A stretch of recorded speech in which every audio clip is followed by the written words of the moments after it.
los sufrimientos de Jesucristo es lo que quisiera conversar un ratico con ustedes. Los sufrimientos de Jesús hace 2000 años.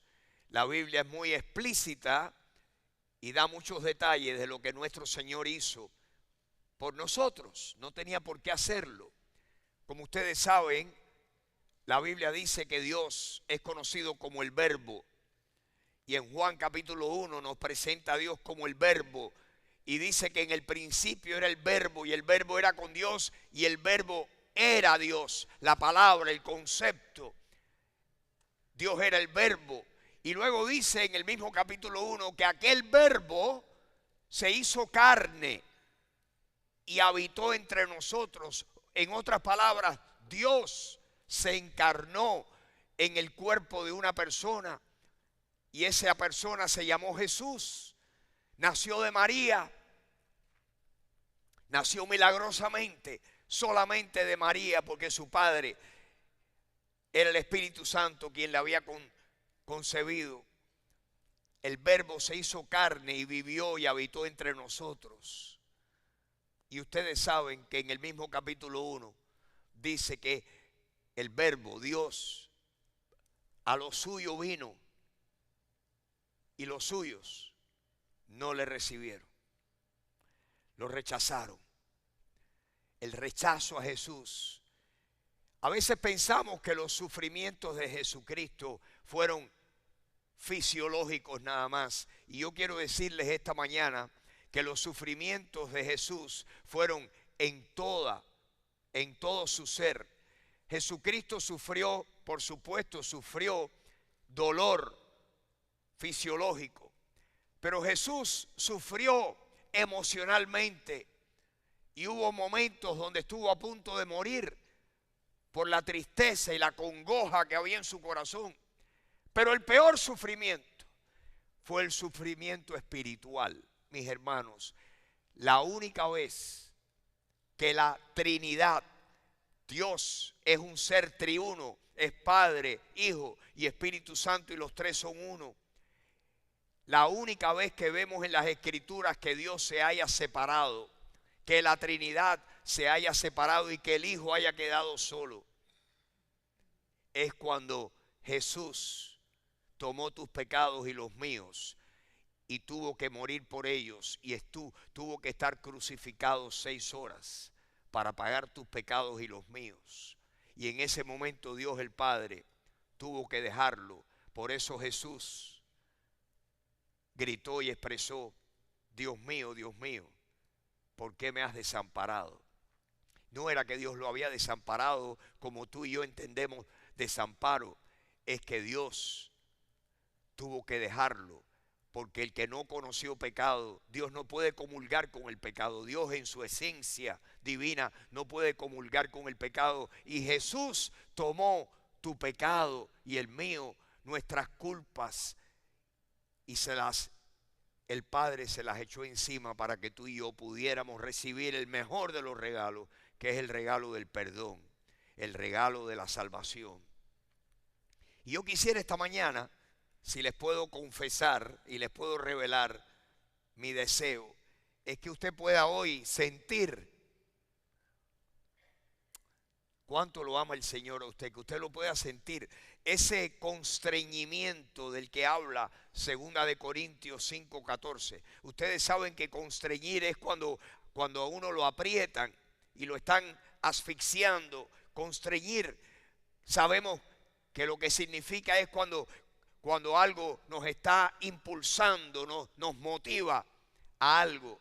Pues Pablo dijo que el amor de Cristo estaba constriñéndolo, pensando que si uno murió por todos, murió por todos nosotros, para que ahora los que estamos vivos ya no vivamos para nosotros, sino para aquel que murió por cada uno de nosotros.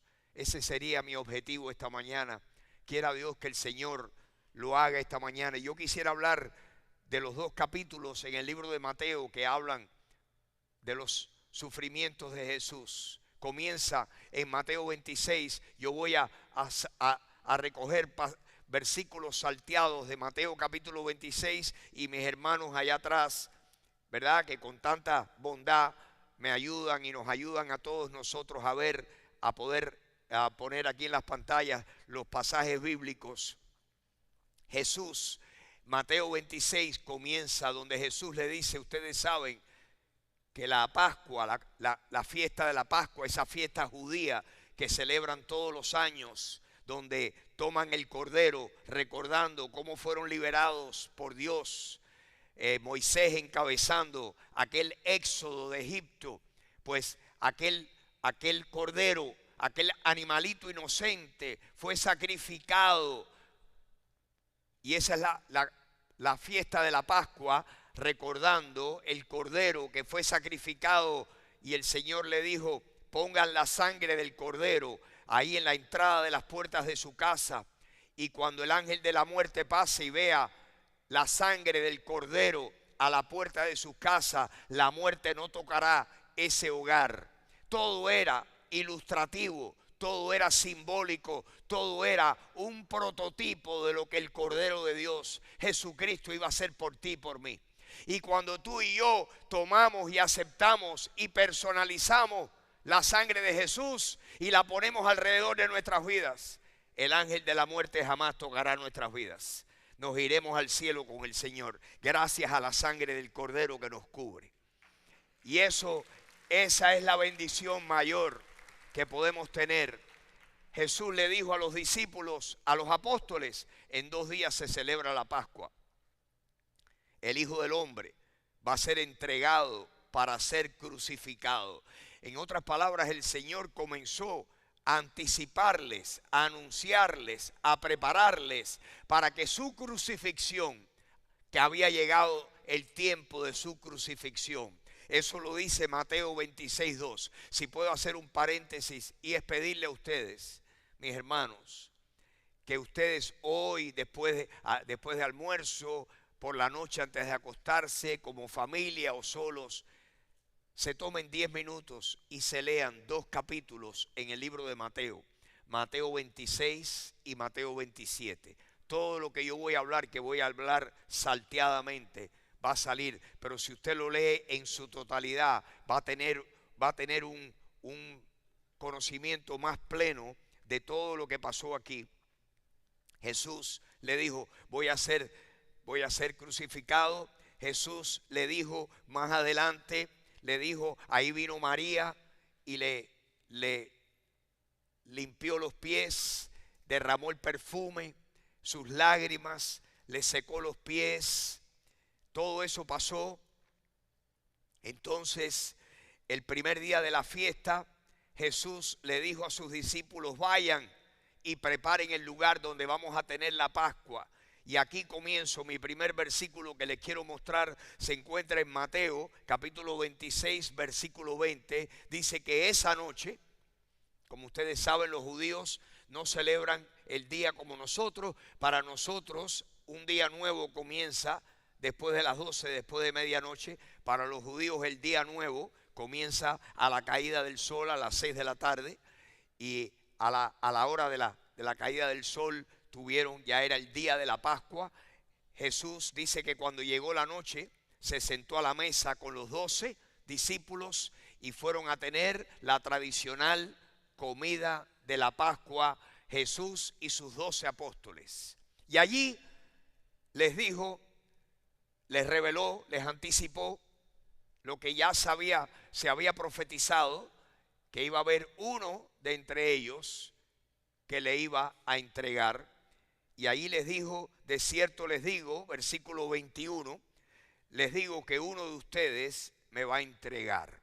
Uno de ustedes me va a entregar. No les reveló quién, pero les reveló que uno lo entregaría esa noche.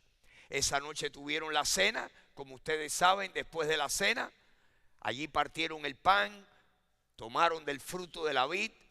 Cuando terminó la cena, el Señor se levantó y le lavó los pies a los discípulos y les dijo, les estoy enseñando a un nuevo modelo de vida, que ustedes lo que tienen que hacer es servir a otros, y Jesús se lo modeló con su vida. Tremendo ejemplo para todos nosotros. Allí dice que mientras que Jesús comía, partió y les dijo: esto de ahora en adelante ustedes lo van a hacer no en mi presencia, pero lo van a hacer en memoria de mí. Por eso el miércoles por la noche, en memoria del Señor, obedeciendo este pasaje, Mateo 26, vamos a partir el pan y vamos a tomar el jugo de uva. Versículo 30, salto al versículo 30, terminaron la cena y cuando hubieron cantado el himno, terminaron con una canción, con un himno. Por eso los cristianos cantamos, porque el Señor lo hizo, los apóstoles lo hicieron y nosotros seguimos el ejemplo bíblico. Cuando hubieron cantado el himno, salieron al monte de los olivos. Los que conocen la geografía de Jerusalén, está la ciudad de Jerusalén, está el templo, o donde antiguamente estaba el templo, ahora está la mezquita, está la explanada de donde estuvo el templo. Hay un valle y usted sube el valle a una colina y ahí está en este momento el monte de los olivos. Ellos salieron de Jerusalén, descendieron por ese valle, subieron y fueron a donde acostumbraban ir a reunirse en el monte de los olivos, y allí oraban y conversaban. Allí se fue el Señor al terminar la cena de la Pascua. Ahí el Señor les dijo en el versículo 31, Marvin, si me lo puedes poner, le dijo: todos ustedes se van a escandalizar de mí esta noche. Todos ustedes se van a escandalizar de mí. Y en efecto, mis queridos hermanos, todos los apóstoles no solamente se escandalizaron, sino se atemorizaron y abandonaron al Señor un tiempo más tarde. Todos se van a escandalizar de mí esta noche y lo abandonaron. Jesús estuvo prendido, estuvo llevado preso, rodeado, sin una sola persona que estuviera a su lado. La soledad, si alguien conoce la soledad, es Jesús. Su peor momento, su momento más crucial, su momento más vulnerable, Jesús estuvo completamente a solas. ¿Crees tú que Jesús no entiende tu soledad? ¿Crees, Jesús, que cuando tú estás solo y te sientes desamparado, que Él no sabe lo que es sentirse así? El Señor está contigo. Tú sí que no estás solo o sola. El Señor está con nosotros siempre. Y ahí el Señor les reveló, y miren lo que les dijo: ustedes se van a escandalizar y va a pasar algo más. Van a herir al pastor y las ovejas van a ser dispersadas. Y efectivamente el pastor fue herido y las ovejas se dispersaron. Luego Pedro le dijo: no, Señor, otros te dejarán solo y se escandalizarán, pero yo no, yo me quedo a tu lado. Y el Señor con amor debe haberlo mirado, supongo yo, me imagino yo, y le dijo: Pedro, si tú supieras que esta noche me vas a negar 3 veces, me vas a negar 3 veces. Y así fue, mis hermanos. Por eso fue que Pedro, cuando lo negó por 3ª vez, Jesús lo miró y se acordó, y dice que se fue de donde estaba a llorar amargamente. Y lloró amargamente. Pero ahí Jesús en el monte de los olivos se separó y fue a un jardín que es conocido como el jardín de Getsemaní, un lugarcito allá arriba en el monte de los olivos, que hay un jardín y un lugar. Y allí fue, dice el versículo 36, que Jesús llegó con ellos al lugar que se llama Getsemaní y le dijo a todos, a 9 de ellos o a 8 de ellos: quédense aquí. No estaba, por supuesto, Judas. Quédense aquí, que yo voy a ir un poco más adelante y voy a orar. Y se llevó, versículo 37, tomó a Pedro, a Juan y a Jacobo y se fue con ellos. Y miren lo que dice el versículo 38. Dice que cuando Jesús estaba con esos 3, que Jesús se franqueó con ellos y les dijo: mi alma está muy triste hasta la muerte. Piensen ustedes que Jesús no exageraba. Estas eran palabras literales. Jesús le dijo a esos 3 apóstoles: la tristeza me está matando, me estoy muriendo de tristeza.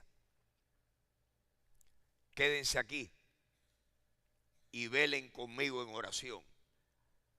Apóyenme en oración. Todos sabemos que los discípulos después, en menos de 1 hora, se quedaron dormidos. Y Jesús regresó y se los encontró dormidos. Pero Jesús les reveló la condición de su alma emocionalmente, el estrés, la tensión emocional. Él sabía lo que le esperaba en un ratico. Él sabía lo que le esperaba en las próximas 24 horas, las próximas 36 horas. Jesús sabía lo que le esperaba y su alma estaba angustiada completamente, estaba muriéndose de tristeza. Y se fue a orar. Y ocurrió lo que hoy en día nosotros entendemos.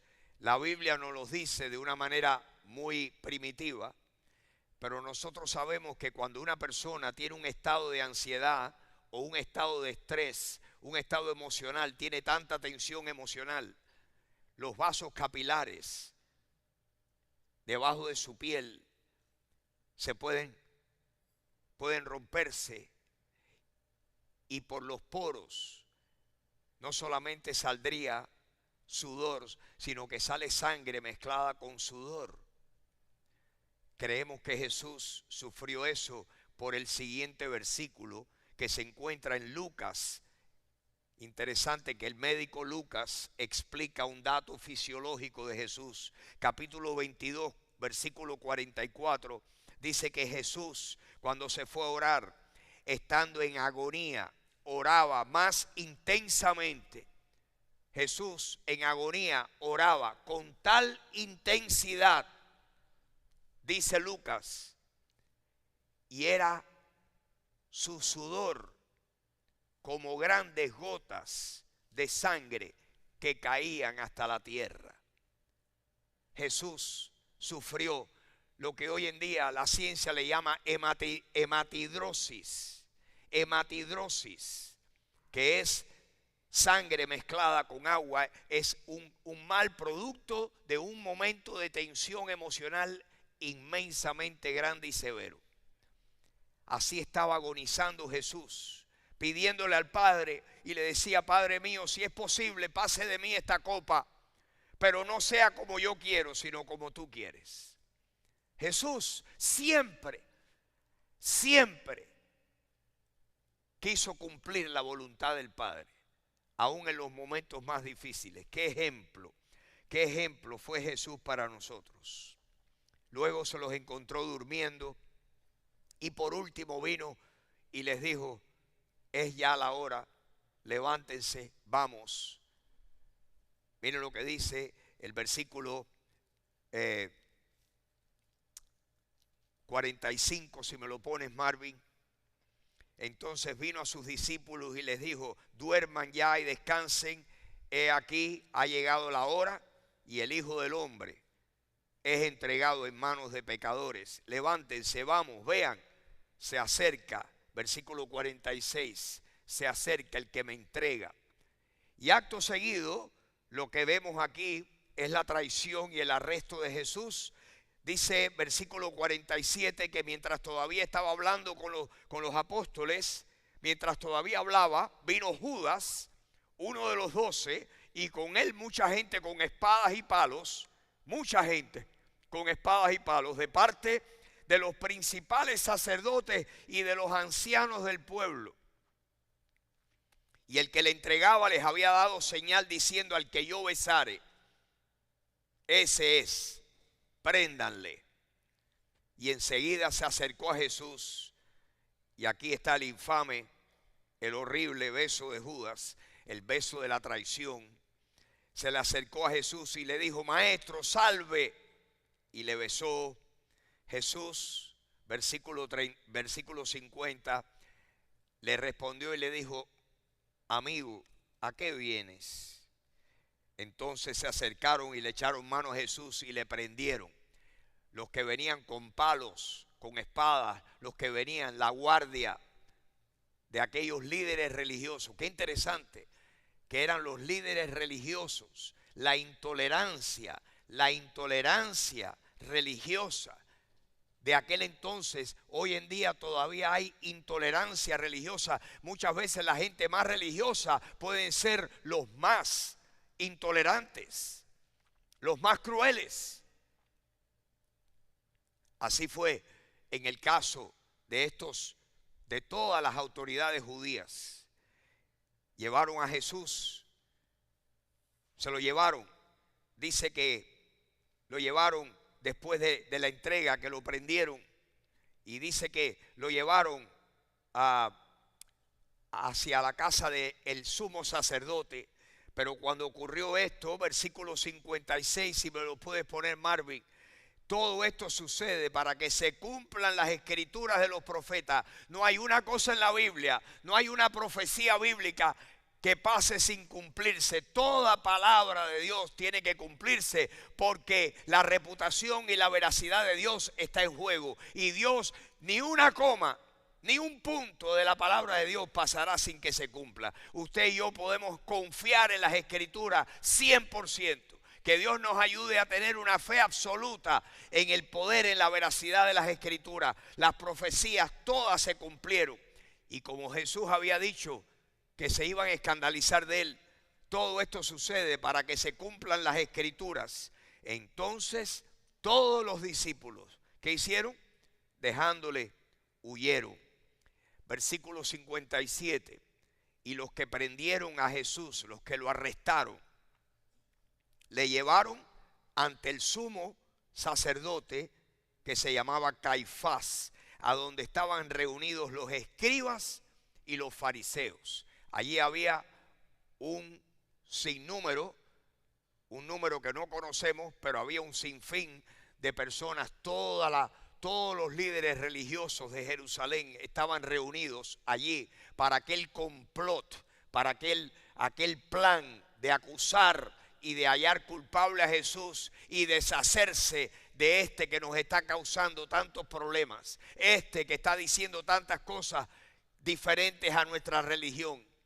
Ese era el plan siniestro, el plan del diablo, un plan diabólico, el de estas personas de eliminar y de matar a Jesús. Y así fue. Pedro le seguía de lejos, dice la historia, y Pedro, alguien lo vio y le dijo: yo sé que tú eras de los que estaban con él. Y Pedro dijo que no, y después volvió a decir que no, y después maldijo y dijo malas palabras. Todavía tenía el vocabulario de pescador, de pescador perdido. Y ahí cantó el gallo, Jesús lo miró y ahí se acordó que el Señor le había profetizado y le había dicho: antes que el gallo cante me negarás. Y allí salió y lloró amargamente. Qué interesante que ese Pedro, ¿qué pasó? ¿Qué transformó la vida de Pedro? Que de este hombre cobarde que no quería ni decir que andaba con Jesús, en el momento más difícil de su vida, que le dijeron: si no dejas de hablar de Jesús, te vamos a matar, te vamos a crucificar igual que él. Y Pedro, ¿qué pasó en su vida? Que aquel hombre temeroso, aquel hombre que había negado al Señor, dice la historia que le dijo a los que le amenazaban: si me van a crucificar, yo no puedo dejar de hablar lo que yo vi, así que van a tener que deshacerse de mí de otra manera. Y si me van a crucificar, yo no me merezco ser crucificado como mi Señor. Y la cruz la pusieron al revés y lo crucificaron boca abajo. Y así nos cuenta la historia que murió el apóstol Pedro crucificado boca abajo. ¡Qué valentía! ¿Qué pasó? Esa transformación tiene que ser, mis hermanos, nada más que un milagro de Dios. Algo sobrenatural que pase en la vida de una persona. Y cuando una persona tiene un encuentro verdadero con el Señor, algo sobrenatural pasa en su vida. Por eso nosotros no creemos que la religión es suficiente. Si tú estás aquí esta mañana, no es que tú creas en la religión cristiana, es que tú encuentres a Jesús, que tú encuentres una relación nueva, que tú encuentres al Salvador de tu alma, que es Jesús, es quien te ama, quien murió por ti, quien resucitó, quien está vivo, quien intercede ante el Padre por ti y por mí. Jesús, encontrar a Jesús es lo que transforma nuestras vidas. Es así, es así.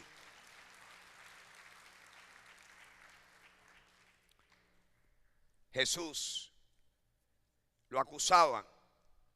Aquí viene una parte dificilísima, porque el sumo sacerdote era de noche, estaban en la casa, en el patio de Caifás, y allí estaba toda aquella turba, aquella jauría de personas gritando, dándole golpes. Y él callaba y no decía ni una palabra. Los acusadores estaban allí diciendo, este dijo tal cosa, aquel dijo, otros decían, este dijo lo siguiente, este dice que es el Hijo de Dios, que es el Mesías. Y Jesús callado, dice que Jesús callaba, versículo 63, Jesús callaba, hasta que el sumo sacerdote se atrevió a hablar y le dijo a Jesús, yo te conjuro por el Dios viviente, que nos digas si tú eres el Cristo, el Hijo de Dios. Y ahí Jesús habló, versículo 64, y le dijo, tú lo has dicho. Y además les digo que desde ahora, la próxima vez que ustedes verán al Hijo del Hombre sentado a la diestra del poder de Dios, viniendo en las nubes del cielo. Y Jesús pronosticó que los judíos le van a ver regresar. Y un día regresará Jesús. Y ese día lo mataron y más nunca lo vieron. Pero un día lo verán de nuevo. Y la Biblia dice que se asombrarán. Y dice el libro de Zacarías, capítulo 13, que le van a mirar las manos. Y le van a preguntar, ¿y esas heridas qué son? Las cicatrices. Y Jesús les va a decir, con esas fui herido en la casa de mis amigos. Léalo, está en Jeremías, en Zacarías capítulo 13. Y dice que llorarían y se lamentarían, porque se darán un día cuenta el remanente de Israel que quede, que verdaderamente ellos fueron los que crucificaron al Mesías y que Jesús era verdaderamente el Mesías. Eso va a ocurrir, mis hermanos, y nosotros lo vamos a ver. Ahí vamos a estar presentes.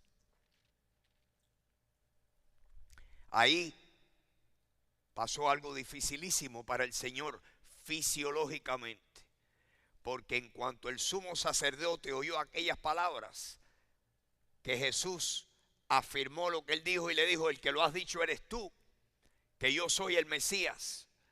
Dice que en ese momento el sumo sacerdote rasgó sus vestiduras y dijo, ha blasfemado, ya no hace falta más, aquí tenemos la evidencia que es un blasfemo y es un hereje y es digno de muerte. Dice el versículo 65, ¿qué más necesidad tenemos de testigos? He aquí ahora mismo han oído su blasfemia.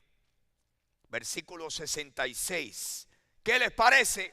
Y toda aquella multitud, ¿cuántos habían ahí? No sabemos, pero probablemente eran cientos de personas. Toda la multitud respondieron, es reo de muerte, es digno de muerte.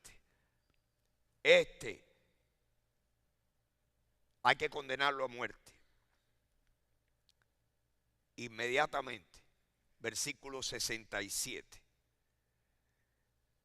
comenzaron a escupirle en el rostro, a darle puñetazos, otros a darle bofetadas. Ustedes se imaginan una noche en un lugar oscuro donde nada más que hay antorchas y Jesús rodeado de personas dándole golpes por todas partes, piñazos en la cabeza, golpes, lo escupían. Era lo que hacían con los leprosos, los escupían.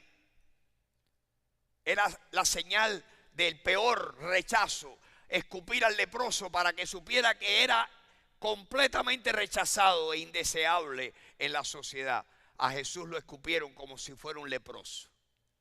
Y le dieron puñetazos de todas partes. Y le daba a alguien por atrás y le daba a otro y le decía: dinos el nombre del que te dio ahora. Y otro golpe. Y ahora dinos quién fue el otro que te dio. Interesante que Isaías nos da una ventanita a lo que estaba pasando en ese momento. Oigan lo que dice el profeta Isaías.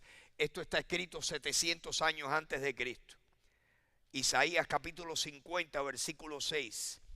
Oiga lo que dice que hizo el Mesías en esta profecía mesiánica. Di mi cuerpo a los heridores y mis mejillas a los que me arrancaban la barba. Ante las burlas y los escupitajos no escondí mi rostro. Así que al Señor no solamente le dieron puñetazos. ¿Se imaginan ustedes que su barba se la arrancaron?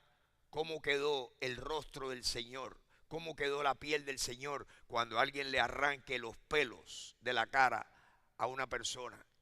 ¿Cómo estaba el Señor en ese momento? Amoratado, golpeado, ensangrentado, escupido.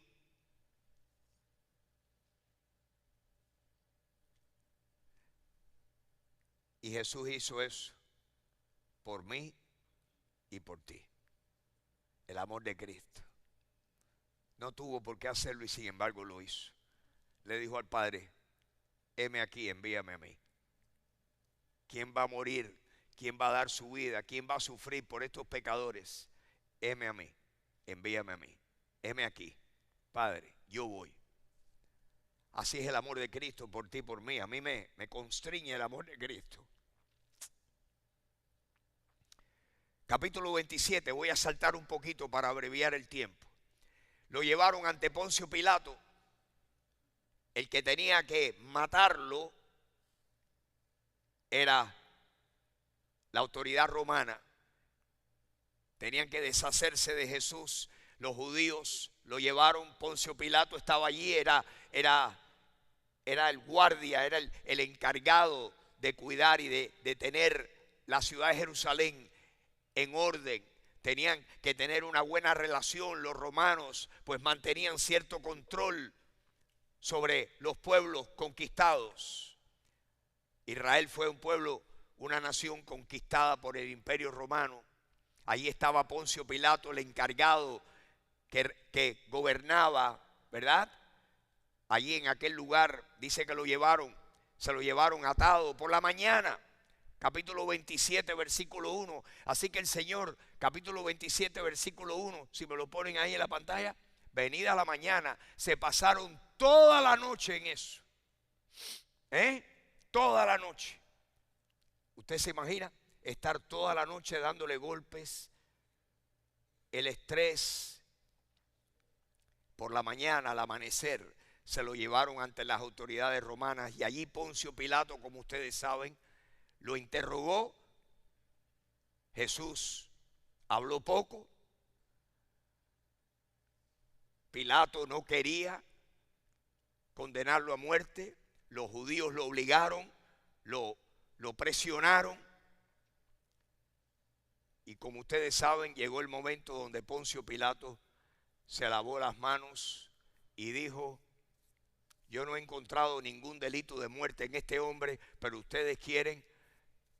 Les ofrecí ponerlo en libertad y ustedes me pidieron que pusiera en libertad a Barrabás y que crucificara a Jesús. Por lo tanto, me lavo las manos. El problema es de ustedes, los responsables son ustedes. Y ellos dijeron: nos hacemos responsables, que caiga sobre nosotros la sangre de ese. Oigan eso. Y entonces, ¿qué pasó? Versículo 26, si me lo pones, Marvin, por favor. El versículo 26. A ver. Le soltó a Barrabás, azotaron a Jesús. Azotarlo era amarrarlo a un madero en el patio de aquel lugar. El pretorio romano todavía está allí. Los restos de aquel edificio en la esquina noroeste de la explanada del templo.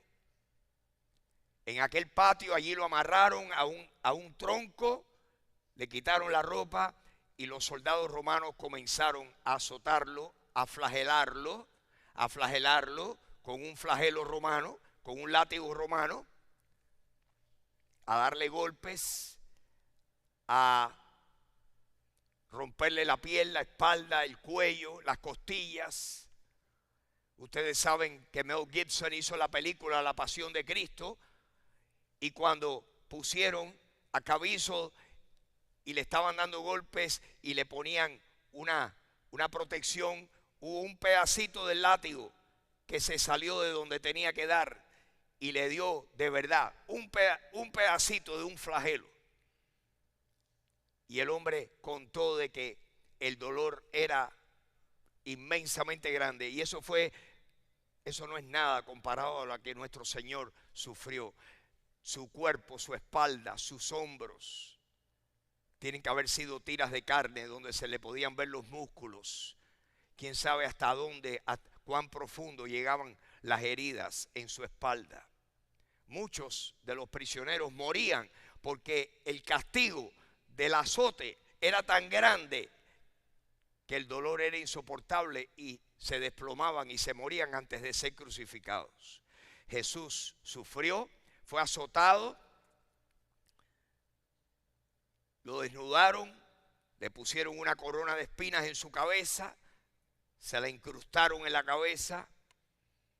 Así que el Señor tiene que haber estado con esas espinas sangrando, su frente, sus orejas, toda su cabeza. Le pusieron una caña en la mano derecha y todo era para burlarse de él. Dice que le pusieron una túnica de color escarlata para hacer el aguaje de que era el rey, y se arrodillaban los soldados delante de él. ¡Sálvese, rey de los judíos, salve! Después de le escupían, dice el versículo 30 de Mateo 27, que le escupían y tomaban la caña y le daban por la corona de espinas, por supuesto incrustándole más las espinas. Después le quitaron el manto, le pusieron sus vestidos, lo llevaron para crucificarle. Como ustedes saben que al Señor hubo que ayudarlo porque llevaba ese tronco por toda la vía dolorosa, todo ese camino. Es el camino saliendo de Damasco, que hacia Damasco, por la puerta de Damasco le llaman allí en Jerusalén. Versículo 33, cuando llegaron a un lugar llamado Gólgota, que significa lugar de la calavera, todavía está esa mole de granito allí, de piedra, que tiene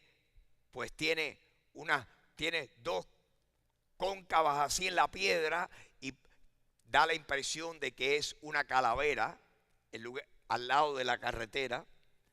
Allí lo crucificaron, le dieron a beber vinagre mezclado con hiel. Allí el Señor estuvo crucificado, le quitaron su ropa, echaron suerte sobre su ropa, así que dejaron al Señor prácticamente desnudo. Peor vergüenza allí, para que todo el que pasaba mirara, y dice que meneaban la cabeza y decían: mira, decía que era el rey, decía que Dios lo iba a salvar, mire. Y allí por supuesto, mis hermanos, los que pasaban le injuriaban, meneaban la cabeza y le decían, dice el versículo 40, tú que derribas el templo y en 3 días lo reedificas, sálvate a ti mismo si eres hijo de Dios, desciende de la cruz. Allí Jesús pues dio sus últimas 7 frases. Como ustedes saben, las 7 famosas frases de Jesús en la cruz: Padre, perdónalos porque no saben lo que hacen. La segunda, dicha aquel ladrón en la cruz que le dijo: Señor, acuérdate de mí cuando vengas en tu reino. Y Jesús lo miró y le dijo: de cierto te digo que hoy estarás conmigo en el paraíso. La tercera, donde Jesús ve a Juan y a su madre María, entre aquellos que estaban allí observando la crucifixión de él, y que le dijo a María: mujer, he ahí tu hijo, hijo, he ahí tu madre. Y dice la Biblia que desde aquella hora el apóstol Juan tomó a María a que viviera con él. La cuarta frase en arameo, que Jesús hablaba arameo: Elí, Elí, lama sabactaní, Dios mío, ¿por qué me has desamparado? La quinta frase: tengo sed. La sexta frase, una frase muy especial, porque Jesús dijo: consumado es. Está cumplido lo que había que cumplir. Todo lo que había que hacer para salvar a la humanidad lo hizo y lo terminó Jesús. Consumado es, terminado está. Y la última frase: Padre, en tus manos encomiendo mi espíritu. Y con esas palabras el Señor expiró y entregó su espíritu y fue al paraíso. Y ese mismo día aquel ladrón también fue al paraíso. Y todo esto lo hizo por ti y por mí. ¡Qué amor! Gracias a Dios por su amor. ¡Qué amor! El amor que tiene el Señor por ti y por mí en esta mañana. A mí, en el 2026, conocí a Jesucristo en 1970. Y en el 2026, estas palabras, esta acción de Jesús me mueve el corazón. El amor de Cristo. Y yo quiero que te mueva el tuyo. Jesús no tenía que hacer nada de eso. Jesús no conocía pecado, no había hecho nada malo. Vino al mundo nada más que para tomar tu pecado y el mío y pagar la deuda que tú y yo, la sentencia de muerte, para que tú y yo no tuviéramos que ser condenados a una eternidad separados de Dios. Jesús murió, pagó tus pecados, los míos, murió, lo sepultaron y al tercer día dejó la tumba vacía. Y Jesús dice: yo soy la resurrección y la vida. El que cree en mí, si está vivo, no va a morir para siempre. Y si está muerto, vivirá. Jesús es la resurrección y la vida. ¿Eres tú capaz de creer eso? ¿Eres tú capaz esta mañana de cerrar los ojos y decir: esto que acabo de oír, lo hizo Jesús por mí? Yo puedo decirles en esta mañana: por mí murió Jesús, clavado en una cruz, en el monte del Calvario. Por mí murió Jesús. Esta cruz que está aquí a mi izquierda, esta cruz, mis queridos amigos y hermanos, es símbolo de lo que Jesús hizo. Y nótese que la cruz está vacía. Está vacía porque Jesucristo no se quedó en la cruz, ni está hoy en la cruz. La cruz era el método en que los romanos crucificaban. Y así crucificaron a nuestro Señor, al Hijo de Dios. Y yo quiero que tú mires esta cruz y tú pienses que aquí todos tus pecados fueron clavados. Con los clavos de Jesús quedaron clavados todas tus faltas. Todo lo que tú has hecho. Dios tiene una memoria perfecta. Dios sabe todo lo que hemos hecho. Todo el egoísmo, toda la falta de amor, toda la injusticia, todo lo que hemos hecho en nuestras vidas. Algunos de nosotros hemos hecho cosas peores que otros. Pero quiero que sepan que al que a muchos se le perdona, mucho ama. Y yo no sé lo que Dios tiene que perdonar en ti, pero yo quiero que tú sepas que esta mañana es día de perdón. Es donde tú puedes venir y decir: con pena amarga fui a Jesús, le mostré mi dolor, perdido, errante, vi su luz y allí Él me bendijo con su amor. Nada te puede limpiar, ni a ti ni a mí, de nuestros pecados, excepto la sangre de Jesús. ¿Qué me puede dar perdón a mí? Solo de Jesús la sangre. ¿Y un nuevo corazón? Solo de Jesús la sangre. Es la sangre la que tiene el poder único, el poder singular de limpiar el peor de los pecados. No hay un pecado que tú tengas, que tú hayas cometido o que vayas a cometer. No hay un pecado que sea tan grande que la sangre de Jesús no lo pueda lavar y perdonar. Pero tú necesitas abrirle tu corazón a Jesús. Y en esta mañana queremos invitarte a que tú hagas eso. Si estás aquí hoy y nada más que tienes una experiencia de religión, queremos que hoy tú tengas una experiencia con Jesucristo. Y que tú abras tu corazón y le digas: Jesús, Jesús, yo quiero que tú vivas dentro de mí. Yo quiero, Jesús, que la sangre que tú derramaste en la cruz, yo me quiero adueñar y apropiar de ella. Lávame y límpiame con tu sangre preciosa. Perdóname todos mis pecados. Jesús quiere hacerlo en esta mañana. Me ha enviado a mí a decírtelo. Pero en realidad este es el mensaje que está en la Biblia. Este es el mensaje de Jesús. Y un día yo le dije que sí a Jesús.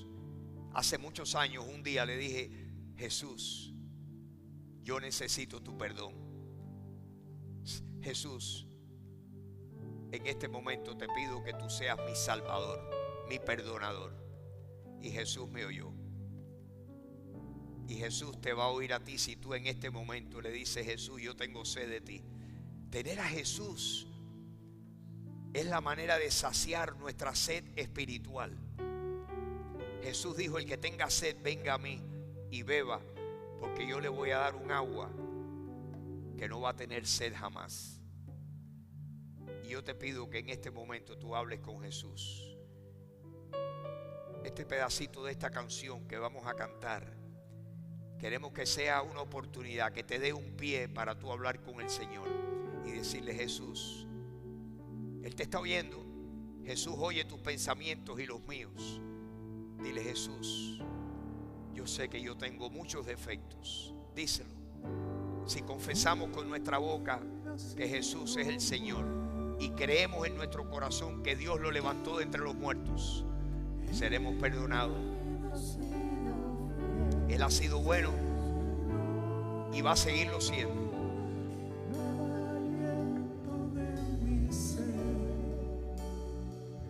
Yo cantaré la bondad de Dios. En mi vida ha sido bueno. En mi vida ha sido fiel, Señor. Cada aliento de mi ser.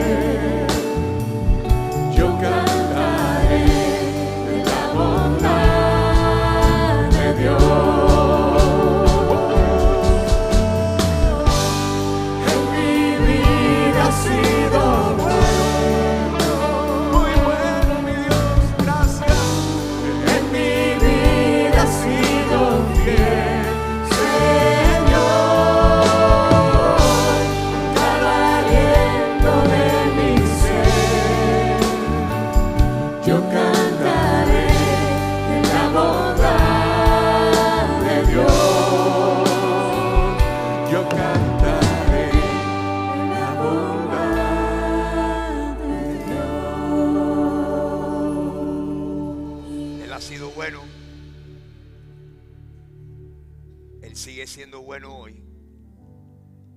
Él sigue estando ahí, tocando en tu corazón, queriendo tener comunión contigo, pero tú tienes que abrir, tú tienes que creer. En este momento yo te invito a que tú abras tu fe y le digas: Jesús, tú eres el Señor, tú eres el Verbo que moriste por mí, tú eres el Verbo. Viniste a personas y muchos te rechazaron. Pero tú dices que a los que te reciben, a los que creen en tu nombre, tú le das la autoridad de convertirse en hijos tuyos. Pues Señor, yo te recibo. Díselo. díselo ahí con tus palabras, aunque sea en voz bajita, en voz baja dile: Jesús, yo te recibo. Yo te recibo. Yo creo en tu nombre. Yo creo que tu nombre tiene poder para salvarme. Y te pido que me salves en este momento.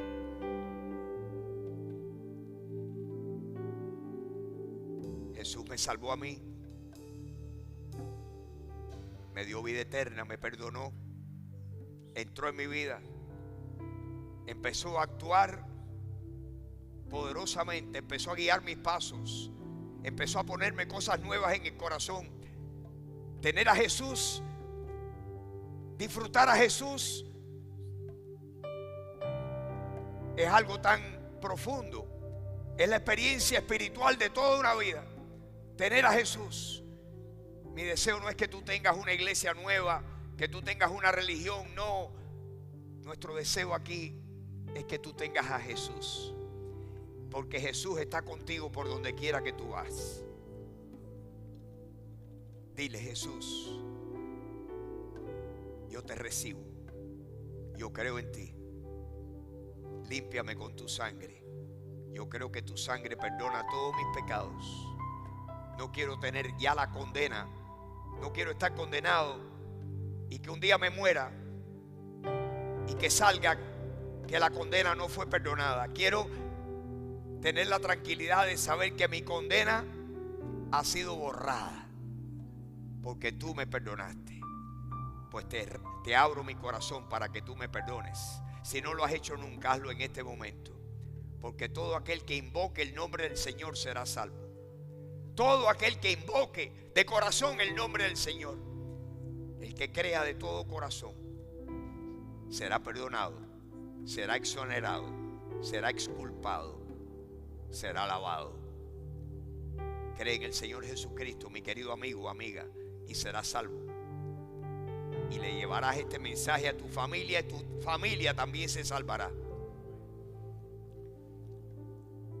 Señor Jesús,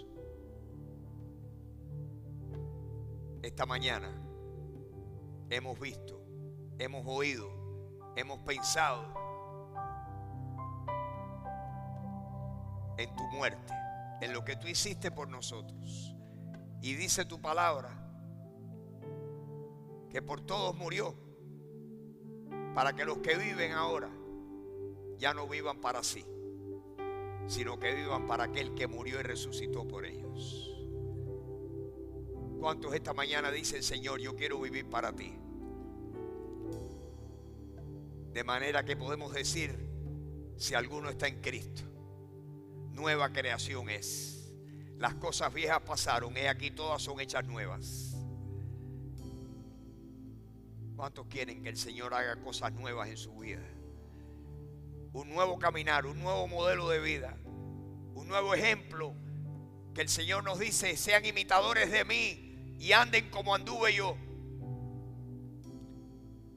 Si tenemos al Espíritu de Dios, tenemos el poder dentro de nosotros para imitar a Jesús. ¿Por qué? Porque el Señor dijo: todo lo puedo en Cristo que me fortalece. El Señor te puede fortalecer para que tú andes con nuevos pasos, nueva vida, nuevas costumbres. Que tú dejes las cosas de antes atrás. Una nueva manera de vivir. Señor, en esta mañana te pedimos eso. Gracias. Gracias por tu sacrificio. Gracias porque sufriste. Gracias que diste tu vida por cada uno de nosotros. Y lo que hiciste nos toca el corazón, Señor. Nos constriñe el corazón. Te damos gracias por tantas maneras que tú nos expresas tu amor. Esta mañana te bendecimos. Te adoramos. ¿Cuántos adoran al Señor? ¿Cuántos adoran al Padre y al Hijo? Lo adoramos. Adoramos al Padre, adoramos al Hijo, adoramos al Espíritu Santo. Mis hermanos, los cristianos, apreciamos a todos los hombres de Dios a través de la historia. Apreciamos y damos gracias a Dios por Abraham y por Moisés y por José, el hijo de Jacob, y por David Damos gracias a Dios por los apóstoles. Acordamos y apreciamos a todos nuestros hermanos en la fe que han sido un ejemplo para nosotros. Pero mis hermanos, en esta mañana, a quien único veneramos, es a nuestro Dios. Al único que veneramos, al único que adoramos, al único ante el que nos postramos, es al Padre, al Hijo y al Espíritu Santo.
Señor, bendícenos hoy, esta semana.